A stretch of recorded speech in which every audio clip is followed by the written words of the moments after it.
السلام عليكم ورحمة الله.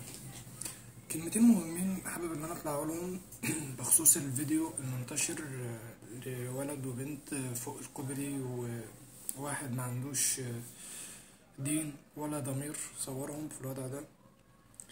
مش ببرر ليهم الوضع اللي هم فيه، على قد ما بقول ان احنا ننشر حاجة زي كده حاجة مش حلوة. حتى لو انت نشرها من باب الموعظة للناس وان ده غلط، برضه مش صح. ايا كان، يعني شفت مش كل واحد ماسك موبايل في الشارع يشوف موقف او مشهد مش عاجبه يصوره وينزله على النت. مش صح. فين حرمة البني ادم ايا كان الوضع اللي فيه؟ واتكلمنا قبل كده برضو في الجزئية اللي حصلت قبل كده في حادثة المنصورة، والبنت اللي في واحد ذبحها وقتلها واتصورت ونزلت فيديو على النت. ده بقى من ضمن أضرار السوشيال ميديا، ومن ضمن أضرار الناس معاها نت وموبايل بتصور أي حاجة في الشارع وتنزل، ومفيش رقابة ومفيش حد يحاسب الناس دي. ده الجانب الأول. الجانب التاني بقى بالنسبة للولد والبنت دول، المشهد ده يا جدعان انتوا مستغربين ليه؟ هما بس دولت رصيدهم من الستر عند ربنا خلاص خلص. بس المشهد ده بيتكرر وبيتكرر كتير. يعني مش هنمسك الولد والبنت دول ونقول ان هم بس اللي بيعملوا حاجات زي كده في الشارع، لا، بتحصل كتير كتير قوي كمان. واعمار اقل من كده بكتير، 12 و 13 سنه بتلاقيهم في الشارع، واوضاع ما يعلم بقى الا ربنا. يعني فانا بعتب على الاهل بقى، الاهل في الاوضاع اللي زي دي وفي المواقف اللي زي دي. الام فين دورها من بنتها؟ ما بتسالش بنتها انت رايحه فين وجايه منين ليه؟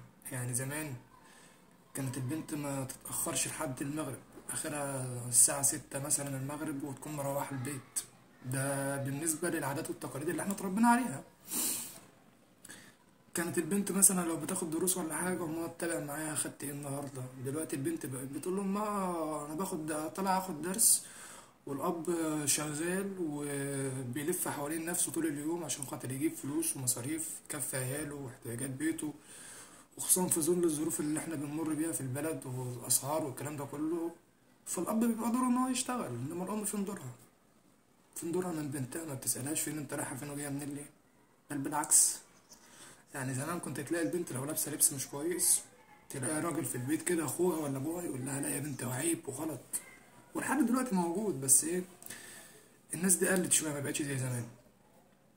عيب يا بنت، ما ينصحش اللي انت لابساه ده، والبنت تخش تغير لبسها. دلوقتي لا، الام بقت بتشجع بنتها على ان هي تلبس حاجات من الحاجات الضيقه دي اللي بتلفت الانتباه. الام بقت بتشجع، ما بقتش بتربي. دور الام بقى دلوقتي منحصر في ان هي ماسكه التليفون 24 ساعه وخلاص، وبتعمل الاكل ده لو عملت، وشكرا بقى على كده. بقى عيالهم بقى يعملوا اللي يعملوه، بقى يطلعوا بره يسيعوا ينحرفوا. ده انا بشوف بنات في الشارع، طبعا انت تضحكوا على الكلام اللي انا بقوله ده لان هو بالنسبه لناس كتير عادي، يعني بتشرب سجاير وبتشيش في الشارع. والموضوع ده بقى منتشر زيادة عن اللزوم. فمش عارف يعني احنا لحد امتى هنفضل في الحال ده، ولحد امتى هنفضل في الوضع ده. يعني اتمنى ان دور الامهات يكون لهم دور في تربية عيالهم. ما انت مش بتخلف عيل وتجيبه كده ترميه في الدنيا، ما انت هتتحاسب عليه. ما انت هتتحاسب عليه، وهتتحاسب على اعماله، وهتتحاسب على اللي ابنك ده وصل له في يوم من الايام، سواء صح او غلط. يعني انت في يوم من الايام كده هتقف ما بين ايدين ربنا وهتتسأل على عيالك اللي انت بتجيبهم وبترميهم دولت. ما هي البنت اللي عملت كده ما لقيتش اللي يحتويها في البيت واللي ينصحها ويقول لها ده صح وده غلط. ما هي مش هتعمل كده منها نفسها. والولد ده برضه ما لقيش الاب اللي يوعيه ويعرفه الصح من الغلط، وان انت ليك اخوات بنات، وان انت في يوم من الايام هتكون متجوز وهتخلف بنات، واللي انت بتعمله في بنات الناس هيحصل فيك في يوم من الايام وهيترد لك. فكل الحاجات دي ما بقتش بتتشرح للأولاد وللبنات في البيوت، وخلاص بقينا 24 ساعة تليفونات ماسكينها وسوشيال ميديا ومش عارف. يعني ربنا يرحمنا برحمته، لأن الواحد كل مدى بيشوف حاجات ما كانش يتخيل في يوم من الأيام اللي هو ممكن يشوفها. يعني ربنا يرحمنا برحمته. بس كده، السلام عليكم.